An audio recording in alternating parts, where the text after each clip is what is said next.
کچھ لوگ روزہ اطہر زیادہ اللہ شرفا و تعظیم کے پاس حاضر ہو کر یا رسول اللہ تو کہتے ہیں، مگر واپس آ کر کوئی شخص سے سنتے ہیں یا رسول اللہ کہہ رہا ہے، اس پر شرک کا فتویٰ جھاڑتے ہیں، ایسا کرنا کیسا؟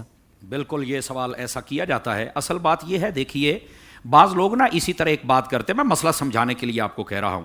وہ کہتے ہیں کہ نہیں جی کسی بزرگ کے پاس نہیں جانا چاہیے، وہ کوئی ہمارا فائدہ نہیں کر سکتا. لیکن بخاری شریف میں حدیث ہے جب قیامت کا دن ہوگا تو ان سب کو جانا پڑے گا.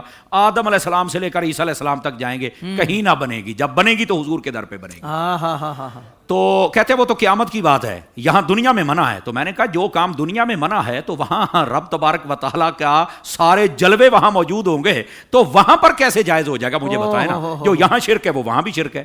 تو جب یا رسول اللہ کہنا یہاں شرک ہے تو پھر مدینے میں چل کے کیسے جائز ہو گیا؟ ہمیں اس بات کی سمجھ نہیں آئی. اور ویسے بھی اگر کہتے ہیں کہ یہاں دور سے تو آپ سنتے نہیں ہیں، تو میں نے کہا اگر نہیں سنتے تھے دور سے تو کربلا سے امام زین العابدین کا قصیدہ پڑھو نا رضی اللہ عنہ. آپ نے کیوں فرمایا یا رحمت للعالمین ادرک لزین العابدین؟ آپ نے یہی لفظ یا کے ساتھ ہی پکارا تھا. اور مسلمان جب جنگ یمامہ لڑ رہے تھے تو وہاں پر پہلے جب جنگ شروع ہوئی نا تو پتہ نہیں چل رہا تھا اپنے کونے پرائے کونے، داڑیاں ایک جیسی، پگڑیاں، لباس. انہوں نے کہا جی نعرہ تکبیر لگاؤ، نعرہ تکبیر لگا. انہوں نے بھی نعرہ تکبیر لگا دیا. اب پھر پہچان ختم ہو گئی. دوبارہ جب آئے تو صحابہ کرام نے کہا کہ بھائی اب نعرہ تکبیر نہیں، اب لگاؤ نعرہ رسالت. یہاں یا محمد اور یا رسول اللہ کہو، یہی تو اصل فرق کرے گا کہ اپنا کون ہے پرایا کون ہے.